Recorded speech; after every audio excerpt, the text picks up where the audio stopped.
드립니다.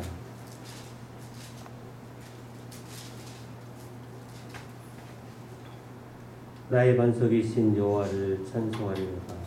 그가 내 손을 가르쳐 싸우게 하시며 손가락을 가르쳐 전쟁하게 하시는도다. 새 노래로 여호와께 노래하게 하시며 주의 성도들을 인하여 찬양하게 할지어다. 거룩하신 주님, 주님 앞에 신령과 진정으로 함께 모여 예배하고자 합니다. 예배의 모든 시종을 성령께 주장하여 주옵소서. 예수님의 이름으로 기도드립니다. 아멘. 예수는 그리스도.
기도를 드리는 시간 갖도록 합니다.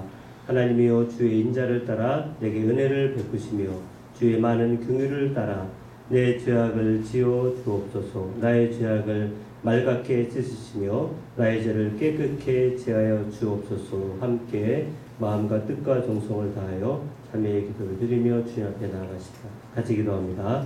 거룩하시고 자비로우신 주 하나님 아버지여, 이 시간 주님 앞에 나온 사랑하는 귀한 발걸음을 하나님께서 사랑하는 주의 성도들을 붙들어 주셔서 예배자의 심령을 열어내어 주시고 거룩한 산제물로 주님 앞에 나아가고자 하니 성령의 시간 보이는 피로 말미암아 우리의 죄를 정결케 하여 주시고 하나님 앞에 거룩한 모습으로 주님을 만나는 복된 시간 되게 하여 주옵소서. 우리는 그리스도 안에서 그의 은혜의 풍성함을 따라 그의 피로 말미암아 속량 곧 죄사함을 받았느니라. 아멘. 성시 교독합니다. 교독문 136번 성령 강림 두 번째라고 하는 교독문 교독을 합니다. 136.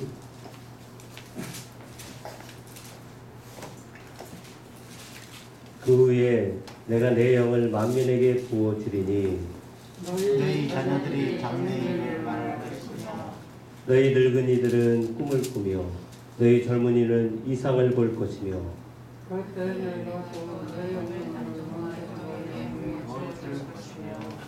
내가 이적을 하늘과 땅에 베풀리니 곧 희와 불과 연기 기둥이라. 여호와의 크고 두려운 날이 이르리니 해가 어두워지고 달이 빛빛같이 변하려니와 누구든지 여호와의 이름을 부르는 자는 구원을 얻으리니 이는 나 여호와의 말대로 시온산과 예루살렘에서 피할 자가 있을 것이며 남은 자 중에는 여호와의 이름을 받은 자가 있을 것이다. 아멘. 사도신경으로 우리의 신앙을 고백합니다. 전능하사 천지를 만드신 하나님 아버지를 내가 믿사오며 그의 아들 우리 주 예수 그리스도를 믿사오니 이는 성령으로 잉태하사 동정녀 마리아에게 나시고 본디오 빌라도에게 고난을 받으사 십자가에 못 박혀 죽으시고 장사한 지 사흘 만에 죽은 자 가운데서 다시 살아나시며 하늘에 오르사 전능하신 하나님 우편에 앉아 계시다가 하늘에서 산자와 죽은 자를 심판하러 오시니라. 성령을 믿사오며 거룩한 공예와 성도가시로 교통하는 것과 죄를 사하여 주시는 것과 몸이 다시 사는 것과 영원히 사는 것을 믿사옵나이다. 아멘. 거룩하신 주 하나님 아버지, 하나님의 은혜로 말미암아 오늘도 우리가 함께 귀한 주일을 지키며 예배자의 자리 가운데 나아갈 수 있도록 인도함 주신 것 감사합니다. 신령과 진정으로 예배하는 자들을 찾으신다고 말씀하였사오니 오늘 우리의 마음과 중심이 주님께 집중하며 하나님 말씀 듣고자 하오니 우리의 마음의 문을 여시며 성령의 그 말씀이 깨달아지고 그 말씀의 온전한 순종의 역사가 나타나게 하여 주옵소서. 아버지 하나님은 살아계셔서 역사하여 주시는 줄 믿사오니 나를 구원하셨을 뿐만 아니라 나를 통해서 구원의 통로가 사랑하는 가족들과 친척들과 지인들과 우리 주변을 하나님의 나라로 변화시키는데 우리가 그 부흥의 한가운데 있게 하여 주옵소서. 죄악이 창궐하는 세상 속에 있지만 우리는 하나님의 백성이요 거룩한 자녀인 줄 믿고 주신 사명을 붙들고 날마다 힘있게 전진할 때 믿음의 귀한 승리의 깃발을 꽂게 하여 주옵소서. 그로 인해서 아버지 하나님 지금 이 어려운 코로나19의 상황 속에 있다 한다 할지라도 우리가 잠시는 넘어질 수 있겠지만 다시금 일어서서 푯대를 향하여 오늘도 힘있게 달려가는 우리 근숙교회 모든 성도들 되게 하여 주옵소서. 예배를 사모하게 하시고 사모하는 신령 가운데 모임에 열심을 더하여 주셔서 하나님의 교회가 날로 부흥하며 건강하게 또 성숙하게 성장하는 우리 근숙교회 되게 하여 주옵소서. 감사드리며 예수님의 이름으로 기도드립니다. 아멘. 교회 소식입니다. 오늘은 성령 강림 주일입니다. 그리고 오늘까지는 우리가 주일 1부, 2부 예배만 드리고 식사 대신 간식을 합니다. 다음 주부터는 6월이 시작돼서 6월 7일부터는 주일도 정상적으로 식사와 오후 예배를 드리도록 하겠습니다. 봄 대신방은 가을 추계 대신방으로 변경된 것을 참고하시고 신방을 원하시는 가정이 있을 경우에는 별도로 신방을 하도록 하겠습니다.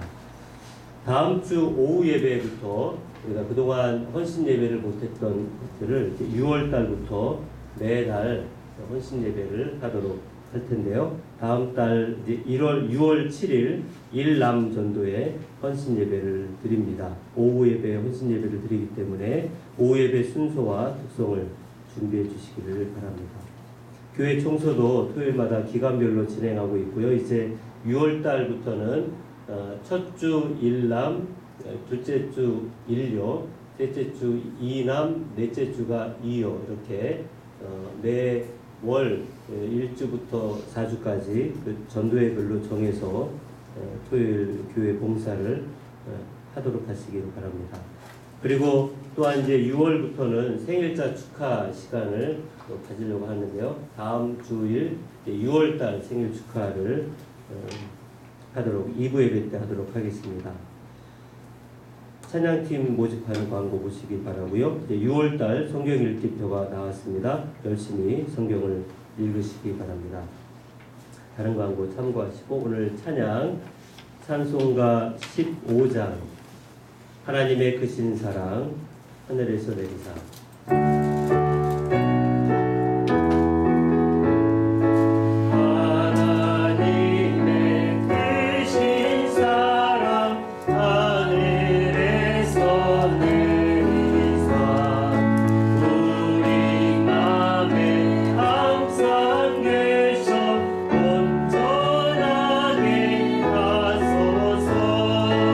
우리 주는 자비하사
오늘 말씀 교독합니다. 요한복음 14장 16절, 17절, 그리고 25절, 26절. 요한복음 14장 16절부터 17절, 그리고 25절, 26절입니다. 교독합니다. 내가 아버지께 구하겠으니 그가 또 다른 보혜사를 너희에게 주사 영원토록 너희와 함께 있게 하리니 그는 지혜의 영이라 세상은 능히 그를 받지 못하나니 이는 그를 보지도 못하고 알지도 못함이라. 그러나 너희는 그를 아나니 그는 너희와 함께 거하시며 또 너희 속에 계시겠습니다. 25절, 26절 같이 읽습니다. 내가 아직 너희와 함께 있어서 이 말을 너희에게 하였거니와 보혜사 곧 아버지께서 내 이름으로 보내실 성령 그가 너희에게 모든 것을 가르치고 내가 너희에게 말한 모든 것을 생각나게 하리라. 아멘. 예. 자, 우리 다시 한번 인사하십시다. 악기적으로. 네. 사랑합니다. 사랑합니다. 사랑합니다. 예. 시원하시죠? 에어컨을 틀었습니다. 밖에 문을 너무 활짝 열어놔가지고 한쪽만 닫아주세요. 코로나 때문에 에어컨을 틀어도 창문을 좀 3분의 1은 열어놓고 하라고 하는데 작은 쪽 한쪽만 열어주시면 됩니다. 오늘은 절기 예배는 아닙니다만 성령 강림일이라고 하는 것을 여러분 기록 달력에 보면 표시가 되어 있습니다. 저는 처음 예수 믿을 때부터 장로교를 출석을 했고 장로교에서 신학을 하다 보니까 장로교가 이 성령 강림일에 대해서 별로 제가 이렇게 처음 예수 믿을 때부터 한동안은 성령 강림일을 몰랐습니다. 신학교에 가서야 성령 강림이라는 게 있다는 것을 잠깐 들었는데 신학교 갈 때까지 수년이 지났지만 교회에서는 단 한 차례도 성령 강림일에 대한 그런 언급이 없었어요. 신학교도 그렇고 대학원까지 다녔는데 대학 신학을 하는 중에 이제 아시아 신학 연합 신학 대학교에서 신학을 할 때는 이제 초교파로 신학을 하다 보니까 초교파에 가니까 성령 강림일에 대해서 중요하게 언급하는 것을 처음 그때는 벌써 10년이 넘었었는데 왜냐하면 이 성령 강림일을 가지고 교단을 만든 교회가 오순절 계통의 순복음 교회입니다. 그래서 오순절 계통의 순복음 교회의 그 교회 표시가 있잖아요. 장로 저희 합동 측 표시하고 통합 측 각 교단마다 교회 마크라는 게 있어요. 여러분 우리 주보에 보면 교회 마크가 있을 거예요. 그렇죠? 교회 마크가 있죠. 이 합동 측 교회 마크는 이게 성경 구약 신약 이게 성경 그림이에요. 구약 신약 그 사이에 십자가가 있다. 그래서 이제 합동 측 장로교는 칼빈주의의 영향을 받았기 때문에 칼빈 종교개혁자들이 이제 성경으로 돌아가자 그러다 보니까 이제 이렇게 성경 마크를 달고 있고 이제 오순절 계통의 순복음 교회는 이 말 그대로 이제 오순절이라고 하는 것 때문에 교단이 만들어지다 보니까 오순절 계통의 순복음 교회는 이제 비둘기라든지 이런 불 모양의 횃불 모양 같은 거 이런 게 많이 이렇게 작용이 되어 있어요. 그럼에도 불구하고 성령 강림은 오순절 계통 교회만 열광적으로 좋아할 게 결코 아니라 예수 믿는 모든 사람들이 반드시 이 오순절 성령 강림에 대해서 우리가 굳건한 확신이 없으면 이건 정말 이 잘못돼도 한참 잘못된 부분입니다. 장로교, 성결교, 감리교, 오순절 이렇게 교단을 나눌 수 있지만 예수 믿는 모든 사람들은 반드시 성령 강림에 대한 그 확신이 없으면 사실 이게 우리 신앙이 성령이 없이는 도저히 이룰 수도 세울 수도 없기 때문에 아주 중요하다라고 생각이 됩니다. 그래서 저희가 이제 절기로 지키지 않지만 앞으로 가면 갈수록 더 성령 강림일에 대해서는 중요하게 생각을 해야 되지 않겠나 이렇게 생각을 해요. 오늘 말씀을 통해서 우리가 함께 살펴보려고 하는데, 자, 오늘 여기 그 성령 강림이 언제 이루어졌냐면 예수님이 십자가에 죽으시고 3일 만에 부활하신 다음부터 승천하시기까지 40일이잖아요. 40일. 그렇죠? 40일이에요. 그 40일에 지나서 열흘이 오는 50일째 되는 날이 오순이라고 해서 오순절날 성령 강림했다. 그래서 여러분 이 열흘을 일순이라고 하고요. 그 열흘이 40일이 되면 사순이 되겠죠. 사순. 그 50이 되면 오순절이에요.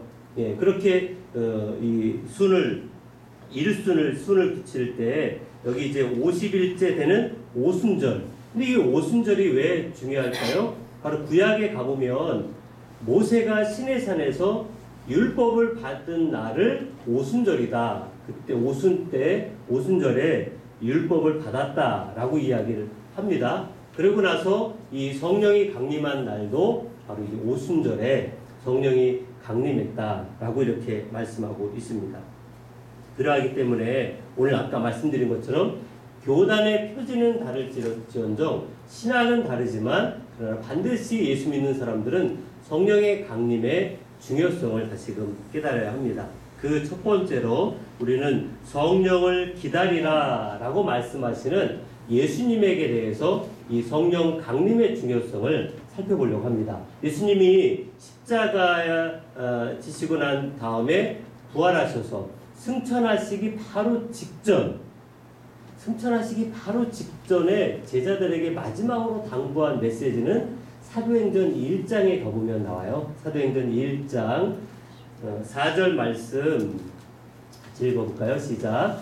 사도와 함께 모이사 그들에게 분부하여 이르시되 예루살렘을 떠나지 말고 내게서 들은 바 아버지께서 약속하신 것을 기다리라. 예. 자, 아버지께서 약속하신 것을 기다리라 라고 하는 것이 무엇을 기다리라는 거였어요? 바로 성령이에요. 성령. 그것을 예수님이 십자가 지기 전에도 말씀을 했을까요? 안 했을까요? 누누이 했어요. 누누이 했던 것을 지금 이제 승천하시기 바로 직전에 제자들에게 마지막으로 우리가 성령을 받을 수 있도록 기다리라 이렇게 이야기를 하셨습니다. 자, 그렇게 십자가 지시기 전에도 성령에 대해서 말씀을 했고 내가 가면 보혜사 보낼 것이다. 아버지께서 보낸다는 거예요. 그 약속을 너희는 기다려라. 성령을 기다려라. 그런데 그 마지막에 이렇게 중요하게 이야기했으면 이때는 딱 입력을 하고 받아들이고 주님이 그렇게 약속했던 걸 우리가 기다려야겠구나 해야 되는데 그 마지막에도 제자들은 그 당시 상황에 그 현실에 빠져 있어서 현실 문제를 가지고 또 예수님께 질문을 해요. 어떤 질문을 하고 있냐면 1장 6절 말씀인데요. 시작. 그들이 모였을 때 예수께 여쭈어 이르되 주께서 이스라엘 나라를 회복하시니 이때입니까? 네. 이 말은 뭐예요? 이 이스라엘을 다스릴 하나님의 왕 되심이 선포되는 그날 그때가 언제입니까? 그 다음 메시지는 이제 예수님이 더 이상 답변도 안 하시고 마지막 명령을 하시잖아요. 땅 끝까지 이르러 내 증인이 되어라. 자, 그런데 땅 끝까지 이르러 내 증인이 되기 위해서는 반드시 성령의 임재와 성령의 충만함, 성령의 세례가 이 제자들에게 있어야 한다는 것. 이렇게 예수님이 그렇게 성령의 임하심에 대해서 아버지께서 약속하신 것을 기다리라고 이야기했음에도 제자들은 그 현실 문제에서 벗어나질 못하고 있어요. 하나님의 말씀이 들려졌음에도 불구하고 그 약속된 말씀을 붙들어야 되는데 말씀을 붙들기보다는 지금 당장 눈에 보이는 또 가시적이니 현실적인 문제 이스라엘 나라에 대해서 묻는 그런 어리석음을 보여주고 있다는 것입니다. 그럼에도 오늘 예수님의 그 마지막 숙제는 뭘 기다리라고 이야기했다는 거예요? 성령을 기다리라. 말씀드린 것처럼 예수님이 그 마지막 성찬을 이 최후의 만찬을 하기 전에 세족식을 하시잖아요. 세족식을 한 다음에 그 세족식이 요한복음 13장이에요.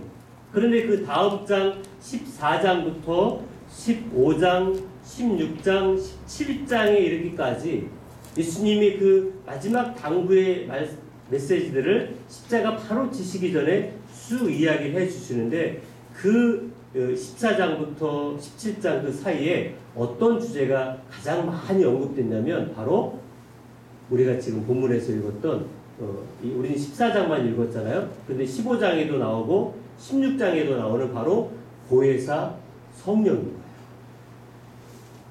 성령에 대해서 예수님이 십자가 지시기 바로 전에 계속 이야기해요. 아버지께서 보내줄 것이다. 내가 가면 내가 하는 것보다 더 큰 일들을 너희가 할 것인데 바로 성령 하나님으로 말미암아 너희가 이와 같은 일들을 할 것이다. 라고 이렇게 성령에 대해서 다른 복음서에는 잘 나타나 있지 않아요. 요한복음에만 아주 엑기스처럼 몰려 있는데 바로 십자가 지시기 바로 전날 밤에 제자들에게 성령에 대해서 그래서 여러분 14장, 15장, 16장을 성령이라고 하는 이 관점에서 이 요한복음을 찬찬히 곱씹으면서 한 절 한 절 읽어보시면 사실은 제가 오늘 전하는 설교보다도 요한복음 14장, 15장, 16장을 정말 성령을 보내시고자 하는 예수님의 그 간곡한 마음으로 이 성경을 여러분이 읽으시면 설교보다 더 큰 은혜를 입을 줄 믿습니다. 아멘. 없으시네요. 네. 성경을 안 읽으시다는 건가요? 네.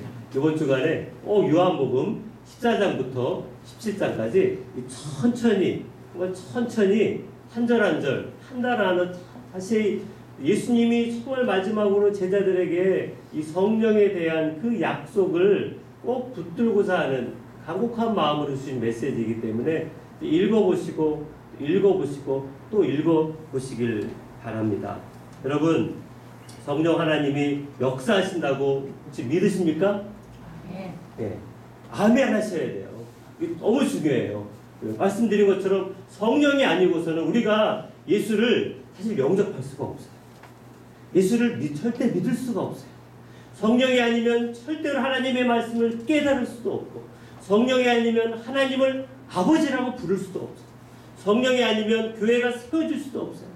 다시 말하면 성령이 아니면 우리는 이 자리에 아무도 예수를 믿는다라고 자신있게 말할 수 있는 사람은 단 한 사람도 없기에 성령의 역사하심, 성령 하나님의 이 임하심은 우리가 거부할 수 없는 하나님의 놀라운 역사하심인 줄을 믿습니다.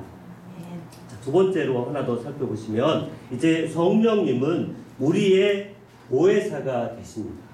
오늘 본문 말씀 요한복음 14장 16절 말씀을 다시 읽어보십시다. 시작. 내가 아버지께 구하겠으니 그가 또 다른 보혜사를 너희에게 주사 영원토록 너희와 함께 있게 하리니. 자, 그리고 한 절 더 있죠. 26절인데요. 시작. 보혜사 곧 아버지께서 내 이름으로 보내실 성령 그가 너희에게 모든 것을 가르치고 내가 너희에게 말한 모든 것을 생각나게 하리라. 자, 여기 반복되는 단어가 바로 이제 보혜사잖아요. 이런 보혜사라고 하는 표현이 그 요한복음 15장 26절에도 나오고 16장 7절에도 나와요. 14장, 15장, 16장에 보혜사라고 하는 단어가 나오는데 성경 그 어디에도 나타나 있지 않은 아주 귀한 표현이에요. 보혜사. 참 한문을 써야 되다 보니까 굉장히 좀 생소한 말이죠. 예수 믿어야만 처음 들어보는 표현이에요. 보혜사. 그 어디에서도 들어볼 수 없는 그런 표현이에요. 보혜사. 영어 성경으로 보시는 분들은 더 금방 이해를 할 수 있을 것 같은데 그 보혜사라고 하는 것이 어떤 뜻을 갖고 있냐면 중보자, 보호자, 위로자, 변호자, 위로자 그리고 뭐 상담가도 있고 이렇게 이 변호자 도움을 베풀도록 곁에서 부름받은 자 그 의미를 이렇게 보혜사라는 것을 이렇게 풀어보면 도움을 베풀도록 곁에서 부름받은 자 이게 바로 이제 보혜사라고 하는 것입니다. 자, 성령님께서 하시는 일들 가운데 한 가지는 믿는 자들을 위로하시고 보호하시고 변호해 주시고 그리고 여기 중보해 주시고 그리고 아까 상담도 해 주시고 여러분 우리 다시 말하면 좋은 의미들은 여기 이제 다 들어있다라는 귀한 단어라고 할 수 있어요. 보혜사. 쉽게 이해하기 위해서 성령님은 그리스도인들의 보모, 베이비시터라 그래서 보모가 되기 위해서 오셨다라고도 이야기하는 분이 있는데 성령님이 오시기 전에는 누가 곁에 있었습니까? 제자들 곁에 예수님이 곁에서 일거수 함께 먹고 자고 하면서 그 제자들을 아이들 키우듯이 그렇게 예수님이 제자들을 키우며 세웠다고 한다면 이제 주님이 가신 이후에는 성령이 우리에게 오셔서 그렇다면 예수님은 어디에서요? 하나님 보좌 우편에서 이제 지상 사역을 마치고 천상 사역을 하시면서 계시고 이제 성령은 우리에게 오셔서 벌써 2000년 전에 오셔서 우리에게 말씀을 깨닫게 하시며 예수를 믿게 하시고 기도할 수 있도록 마음에 불같은 열정을 주시고 죄로 인하여 눌릴 때는 회개하는 마음을 주실 수 있는 분이 성령하신 하나님이시기 때문에 여러분 죄에 눌림이 있을 때 우리는 무엇을 구해야 될까요? 주여 기도형을 부어주옵소서 회개형을 부어주옵소서 나로 인하여 주님 앞에 나아갈 수 있도록 은총을 베풀어 달라고 그렇게 상담가처럼 변호자처럼 나를 위로자처럼 나를 도와주시고 이끌어주시는 분이 바로 성령 하나님이시라고 했습니다. 또한 여러분 이 성령 하나님 이제 보혜사는 어떤 의미가 또 하나에 담겨 있냐면 여기 16절 끝에 가보면 너희에게 주사 다른 보혜사를 너희에게 주사 영원토록 너희와 함께 있게 하리니 영원토록 너희와 함께 있게 하겠다라고 할 때 어떤 단어가 하나 딱 여러분 생각이 나야 되는데 예수님의 그 이름이 나오는 성경이 마태복음 1장이잖아요. 예수라고 하는 이름 그리고 또 하나의 이름이 또 나와요. 바로 네 자인데 임마누엘. 그래서 마태복음 1장에 가보면 임마누엘 뜻이 뭐예요? 하나님이 우리와 함께 하신다. 예수님이 이 땅에 태어나시면서 하나님이 독특하게 주신 표현이 이제 임마누엘인데 원래 보혜사 성령 하나님도 영원토록 우리와 함께 하신다라고 하는 것을 같이 오늘 말씀을 통해서 우리에게 확신을 주고 있다는 것입니다. 마치 예수님이 임마누엘 우리와 함께 거하신 것 같이 이제 성령 하나님이 보혜사 되셔서 우리랑 잠깐이 아니라 영원토록 함께 하신다라고 하는 것입니다. 갓난아기에 있어서 갓난아기에게 어머니는 그의 모든 삶의 전부입니다. 우리 지난주에 이제 처음 갓난아기를 우리가 봤는데 2달밖에 안 됐어요. 아직도 품에 안을 만큼 아주 작아요. 손발이 얼마나 작은지 그 작은 손발에 없을 것 없이 다 우리가 있는 것 그대로 다 자그마하게 있는데 그 자그마한 것 보는 것만으로도 너무 신비하고 신기롭고 먹기도 그걸 얼마나 잘하는지 또 먹고 나면 또 트름도 하고 잠도 얼마나 그렇게 잘 자는지 옆에서 그렇게 우리 아주머니 권사님들과 아주머니들 우리 엄마 친구들이 옆에서 그렇게 떠드는데도 그렇게 잘 자는지 신기합니다. 그런데 그 갓난아기에게 엄마는 전부잖아요. 아무것도 할 수 없는, 그 아무것도 할 수 없는 중에 있는 그 역할을 우리의 전부가 되시는 분이 바로 성령 하나님 보혜사. 보혜사라는 의미가 바로 우리의 전부가 된다는 거예요. 여러분의 일거수일투족을 내 가족이 다 챙긴다 하더라도 못 챙기잖아요. 그러나 성령은 여러분과 늘 함께 하시는 것을 영적인 눈을 떠서 바라볼 수 있기를 바랍니다. 자, 우리 마지막으로 하나만 더 살펴보시면 이제 세 번째는 성령님은 진리의 인도자가 되신다. 오늘 본문 말씀 14장 17절인데요. 17절 시작. 그는 진리의 영이라 세상은 능히 그를 받지 못하나니 이는 그를 보지도 못하고 알지도 못하리라. 그러나 너희는 그를 아나니 그는 너희와 함께 거하시며 또 너희 속에 계시겠으리라. 자, 이 진리의 영이라고 하는 것이 16장 13절에도 또 나타나요. 16장 13절 시작. 그러나 진리의 성령이 오시면 그가 너희를 모든 진리 가운데로 인도하시리니 그가 스스로 말하지 않고 오직 들은 것을 말하며 장래의 일을 너희에게 알리시리라. 아멘. 자, 우리 옆에 사람을 향하여 성령은 진리의 영이십니다. 시작. 성령은 진리의 영이십니다. 예. 예. 진리가 뭐예요? 하나님의 말씀. 하나님의 말씀. 진리의 성령이 오시면 그가 너희를 모든 진리 가운데로 인도할 것이다. 아까 14장 17절에서는 그는 진리의 영이다. 하나님의 말씀의 영이다. 그 말씀 자체이시다. 우리 요한복음 1장 1절에 보면 예수님을 예수라 하지 아니하시고 말씀, 로고스라고 이렇게 표현하잖아요. 예수님을 말씀이라고 이야기하는 것처럼 똑같아요. 성령을 진리의 영이라고 표현하는 것도 결코 새롭지가 않죠. 사실은 우리에게 당연하다 생각이 됩니다. 그럼에도 불구하고 여러분, 성령에 대한 우리가 심각한 오해를 갖고 있어요.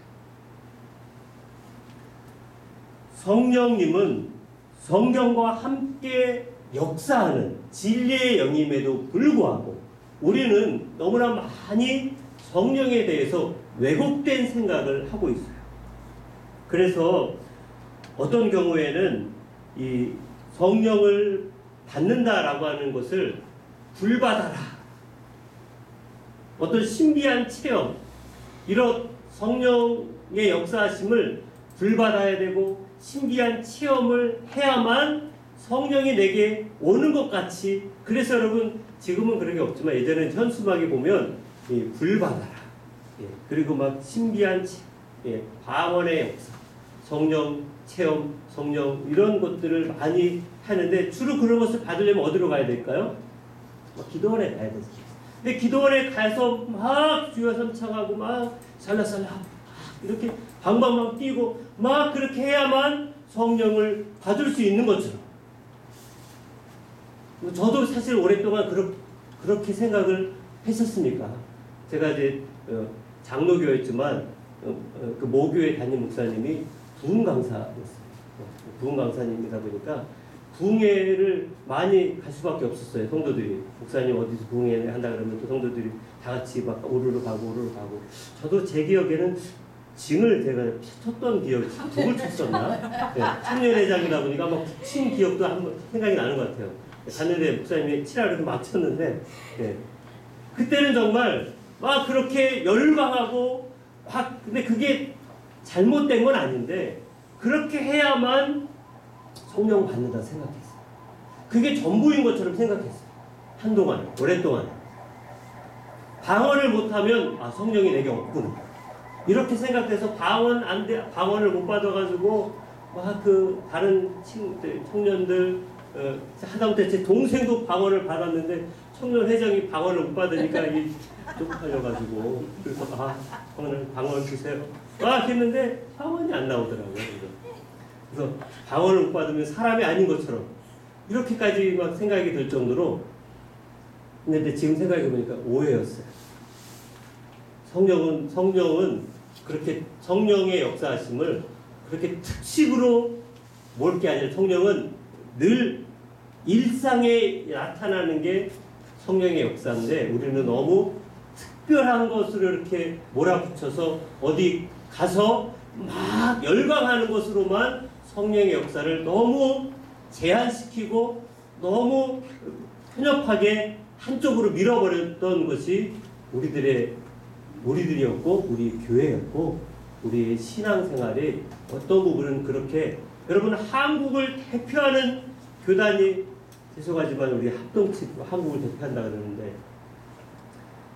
이런 부분에서는 정말 무릎을 꿇고 철저히 회개해야 될 교단이 우리 교단이 아니겠는가 라고 생각을 합니다. 예전에 이제 그렇게 회개를 하긴 했지만 그런 어떤 잘못된 패단이 아직도 남아있어요. 성령을 너무 그렇게 편협적으로만 받아야 뭔가 막 열광하는 거로만 그래서 성령 받으려면 오순절 순복음교회 가야 되나? 어떤 오살리 기도원에 가야 되나? 이렇게 생각하는 건 그건 정말 오해예요. 성령이 아시면 정말 삐지세요. 예. 화가 많이 났을 것 같아요. 여러분이 갖고 있는 성경 말씀을 통해서 하나님은 사실은 말씀을 읽을 때 역사하세요. 말씀을 마음에 새길 때 여러분 말씀 읽는 거 쉽잖아요. 언제라도 읽을 수 있잖아요. 예. 언제라도 여러분이 갖고 읽을 수 있고 묵상할 수 있고 말씀을 암송할 수 있고 말씀을 내로 살아갈 수 있어요. 다시 말하면 언제든 어느 순간 또 성령은 늘 함께 하신다고 하는 것을 우리는 다시금 이 잘못된 오해를 벗어버려야 할 줄 믿습니다. 나무뿌리 뽑아야 3일 금식해야 성령의 역사하는 게 아니라, 물론 그런 어떤 특단의 조치가 필요한 깊은 회개 가운데 죄 가운데 빠진 분들이 있다면 그 특단의 어떤 조치를 해야 되기도 하겠지만, 그렇지 않다면 성령은 항상 말씀을 통해서 일하시는데, 우리가 오늘 성경을 통해서 함께 잠깐 이렇게 살펴보도록 할게요. 우리 성경 구절을 연속해서 한 5군데를 쭉 살펴볼 텐데, 성경 기록에 대한 부분 디모데후서 3장 16절 시작. 모든 성경은 하나님의 감동으로 된 것으로. 모든 성경 안에는 창세기부터 계시록까지 무엇으로요? 하나님의 감동, 다시 말하면 성령의 역사로 모든 성경이 다 기록됐기 때문에, 성령의 역사, 성령의 영감으로 성경이 기록됐다면 우리가 성경을 깨달을 때도 어떤 것으로요? 성령의 은혜로 성경을 읽을 때에도 바로 성령의 역사로 우리가 깨달을 수 있다는 것입니다. 그래서 성경을 읽을 때 성령 하나님 이 말씀을 깨닫게 주옵소서 라는 그 마음을 가지고 그 기도의 제목으로 성경을 읽을 때 깨닫게 해주시는 줄 믿습니다. 두 번째 성경 말씀은 베드로후서 1장 20절 21절인데 성경 해석에 대한 부분이에요. 같이 읽읍시다. 시작. 먼저 알 것은 성경의 모든 예언은 사사로이 풀 것이 아니니, 예언은 언제든지 사람의 뜻으로 낸 것이 아니요 오직 성령의 감동하심을 받은 사람들이 하나님께 받아 말한 것입니다. 바로 이 성령의 감동하심을 받은 사람들이 성경을 기록하기도 했고, 또 이제 주석을 쓴 분들도 있고, 성경에 관계된 책을 쓰신 분들이 바로 이 성령의 감동하심을 받아서 성경 주석도 하고, 또 성경 필사도 하고, 성경 해석도 하는 이런 역할들을 누가 하시게 한다는 거예요? 사람의 뜻이 아니에요. 성령의 감동하심이죠. 여러분, 성경을 지식으로 공부하는 사람들이 없잖아 있긴 있어요. 그건 어찌 보면 가장 불쌍한지도 몰라요. 성경을 지식으로만 접근하려고 하니, 물론 지식으로 접근 가능하고 연구도 가능합니다만, 그러나 성경은 지식을 넘어선 하나님의 역사하심, 성령의 역사하심이 구구절절히 나타나고 있기 때문에 지식의 많고 적음의 문제로 성경을 알고 모름이 아니에요. 성경은 학박사라 하더라도 깨닫지 못할 수도 있고, 반대로 성경은 초등학교도 못 나왔지만 깨닫게 할 수 있는 분이 바로 성령 하나님이기 때문에 성경을 읽을 때에는 내가 배움의 어떠한 것에 연연하지 마시고 성령을 의지하면 우리 모두가 성경을 해석하며 읽을 수 있는 은혜를 주신다는 것을 믿을 수 있기를 바랍니다. 세 번째, 베드로전서 1장 12절 시작. 이 섬긴 바가 자기를 위한 것이 아니요 너희를 위한 것이니 계시로 알게 되었으니 이것은 하늘로부터 보내신 성령을 힘입어 복음을 전하는 자들로 이제 너희에게 알린 것이요 천사들도 살펴보기를 원하는 것이니라. 아멘. 예, 하늘로부터 보내신 성령을 힘입어서 복음을 전하는 자들로 알린 것이라는 것이에요. 천사가 오히려 부러워한다는 거예요. 야, 하나 성령의 역사하심이 천사가 아니라 사람에게만 나타나니까 천사가 부러워한다고 하니까 여러분 우리는 부러움의 대상인 거예요. 여러분이 성경을 읽을 때만. 그러니 여러분 성경을 읽는 것이 중요하지 않겠습니까? 네 번째 요한복음이에요. 시작. 살리는 것은 영이니 육은 무익하니라. 내가 너희에게 이른 말은 영이요 생명이라. 성령의 역사하심을 계속 강조합니다. 마지막으로 고린도전서 2장 9절 10절 시작. 기록된 바 하나님이 자기를 사랑하는 자들을 위하여 예비하신 모든 것은 눈으로 보지 못하고 귀로 듣지 못하고 사람의 마음으로 생각하지도 못하였다 함과 같으니라. 오직 하나님이 성령으로 이것을 우리에게 보이셨으니 성령은 모든 것 곧 하나님의 깊은 것까지도 통달하시느니라. 할렐루야. 아멘. 네, 말씀의 교사가 누구라고요? 성령이에요. 여러분이 성경을 읽을 때 이 말씀이 무슨 말씀인지 모르겠다. 그럼 누구에게 물어봐야 될까요? 저 말고 성령 하나님께.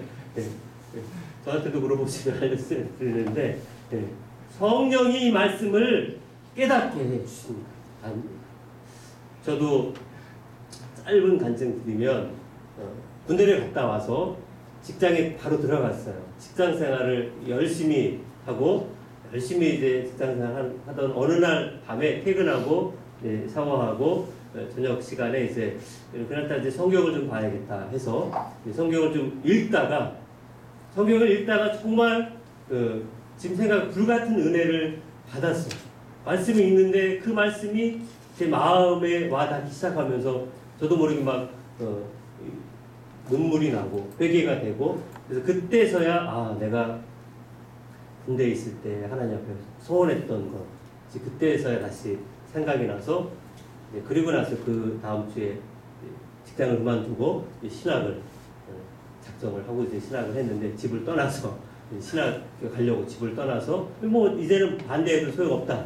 그 전에 이제 한번 반대했지만 어려서 제가 이제 군대를 갔다 오고 나서는 이제 내가 알아서 학교 다니면 되겠지라고 생각해서 사실 늦게 신학을 한 거죠.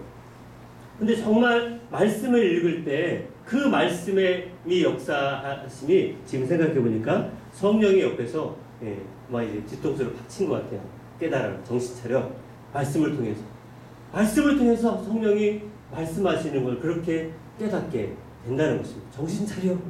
이 자리에 있을 게 아니라 하나님이 어떻게 인도하시는지를 다시 귀 기울여 들어봐. 성령이 말씀을 통해서 우리에게 말씀하시길 원하세요. 마음에 새기길 원하세요. 나의 길을 인도하길 원하세요.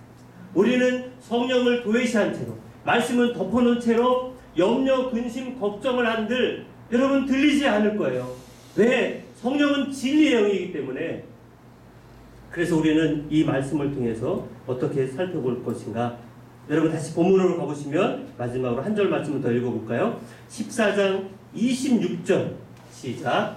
보혜사 곧 아버지께서 내 이름으로 보내실 성령 그가 너희에게 모든 것을 가르치고 내가 너희에게 말한 모든 것을 생각나게 하리라. 할렐루야. 여기 보세요. 내가 너희에게 말한 모든 것을 생각나게 하리라. 가르쳐 줄 것이다. 가르쳐 주시는 성령 하나님의 역사하심이 여러분에게 예수 믿는 모든 자들에게 공평하게 다 이루어져 있어요. 늘 항상 함께 계세요. 내가 모를 뿐이고 내가 미처 인지하지 못하고 내가 미처 믿음의 눈으로 함께 하신다는 것을 몰라서 문제이지, 성령은 말씀에 집중할 때, 그 말씀에 순종할 때 성령 하나님은 깨닫게 하시고 알게 하시고 그 길로 인도해 줄 줄 믿습니다. 그 하나님의 역사하심, 성령의 역사하심은 끝까지 어느 순간이라도 함께 하시는데, 여러분, 우리가 성령 충만 받고자 성령 충만에 대해서 우리는 늘 항상 기도하잖아요. 성령 충만. 그래서 성령 충만은 또 무엇일까요? 성령 세례는 내가 예수를 영접했을 때 성령 세례가 임한다라고 하는 것을 우리가 신학적으로 또한 믿음으로 우리가 받아들인다면, 성령 충만은 사실 늘 새로워질 수 있기 때문에 늘 그때그때마다 성령 충만을 또 구할 필요가 있습니다. 명령하시기도 하셨어요. 그러나 이 성령 충만을 우리가 좀 더 깊이 생각해 보면 간단해요. 사실은 내 충만, 채운다는 거잖아요. 이렇게. 예. 이제 컵에 물이 들어있어요.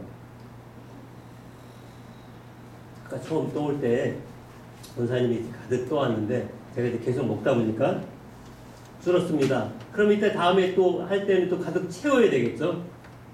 마찬가지예요. 내 안에 성령으로 가득 채우려면 나는 어떻게 될까요? 나는 점점 작아져요. 점점 나는 작아. 그래서 사도 바울처럼 바울은 나는 죽고, 나는 날마다 죽는다라고 하는 것은 반대로 이야기하면 성령으로 나를 가득 채우겠다고 하는 적극적인 의지입니다.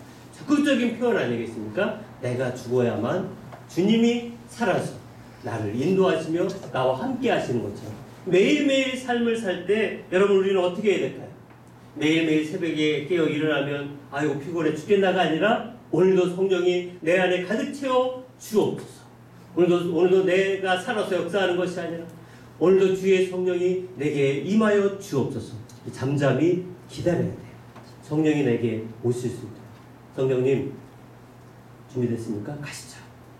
나의 내비게이션이 되어 주셔서 오늘도 나를 인도해 주옵소서. 회사로 가는 것 알죠? 다 알죠? 내가 어디로 가야 될 것 다 압니다. 그러나 성령이여, 그 회사, 그 직장, 그 가정, 그 학교, 학원 내가 다 알지만 성령이 먼저 가셔서 다 준비해 주시고 다 세팅해 주시고 피할 것을 피하게 해 주시고 어려운 것을 넘어갈 수 있게 해 주시고 풍랑과 어려움이 있으면 능히 헤쳐나갈 수 있도록 성령이 나를 이끌어 주옵소서. 좌회전, 우회전 살펴볼 수 있게 하여 주옵소서. 성령을 매일매일 기다리며 여러분 초청하시기를 바랍니다. 그래서 어떤 분은 책 제목을 성령님 안녕하세요. 네. 매일매일 성령 인사해야 되잖아요. 오늘도 나와 함께 해주신 분 감사합니다.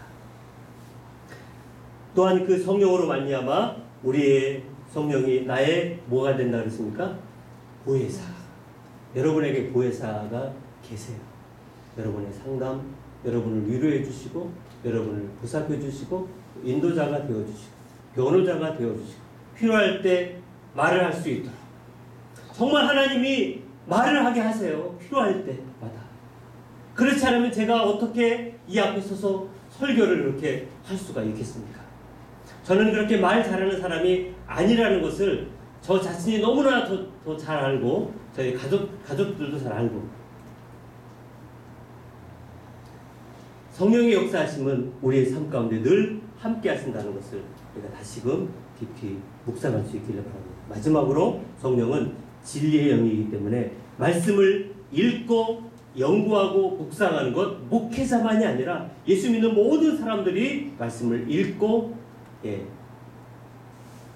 관찰해보고 연구해보고, 연구라는 게 뭐 거창한 게 아니에요. 말씀을 살펴보는 거. 이렇게 이 말씀이 또 나왔네. 왜 계속 반복돼? 왜 또 쓸까? 짜증나 이런 게 아니라 생각해보는 거예요. 왜 전에도 나한테 또 나왔어. 마태복음 읽다가 마가복음 읽고 누가복음 또 나오고 그러니까 왜 또 나와서 자꾸 한 번에 그냥 이렇게 압축해서 이렇게 다 같이 이럴 게 아니라 계속 이렇게 자꾸 주시는 그 은혜를 깨닫게 하시는 줄 믿고 성령이 자유롭게 역사하실 수 있도록 우리가 말씀에 대해서 우리 스스로가 항상 성령의 역사하심에 귀 기울인다면 오늘도 하나님은 말씀을 통해서 우리의 발걸음을 인도하시며 능력의 삶 가운데 우리를 역사하실 수 있도록 성령의 초청하심, 성령이 나와 함께하심, 성령이 나와 동행하심을 항상 믿고 따라갈 수 있기를 주의 이름으로 축원드립니다. 아멘. 기도하십시다. 하나님 아버지, 성령님께서 친히 우리를 위로하시고 우리를 격려하시고 목표도 주시는 그 모든 순간들을 인해 하나님께 감사를 드립니다. 성령 하나님 기도합니다. 연약한 자를 강하게 하시며 넘어진 자를 일으키시며 실망한 자를 격려하시며 외로운 자에게 가까이 다가가시고 지치고 마음 상한 자들을 더욱 찾아가소서 역사하여 주시옵소서. 예수 그리스도의 이름으로 기도드립니다. 아멘. 우리 찬송 184장입니다. 물길 같은 주성령.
말씀 생각하면서 주여 성령이여 내게 역사하여 주옵소서.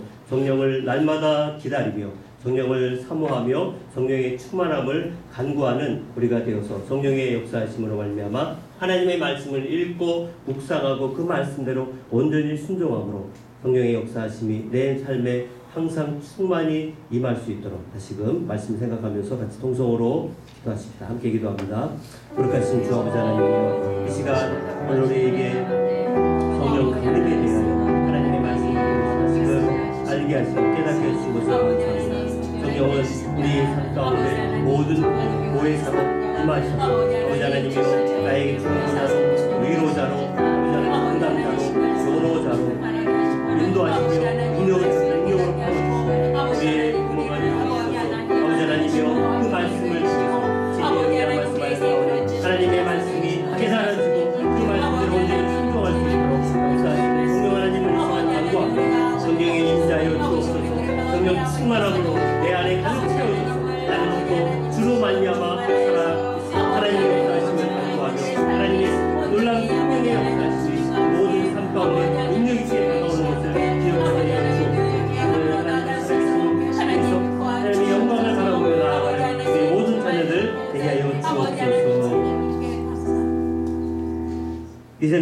예수 그리스도의 크신 은혜와 하나님 아버지의 무궁하신 사랑하심과 성령님의 감화 감동 위로 충만케 하시는 은총이 우리에게 보혜사로 보내주신 성령 하나님의 위로와 진리의 영의 인도를 믿는 주의 자녀들 머리 위에 이제로부터 영원토록 함께 있을지어다. 아멘.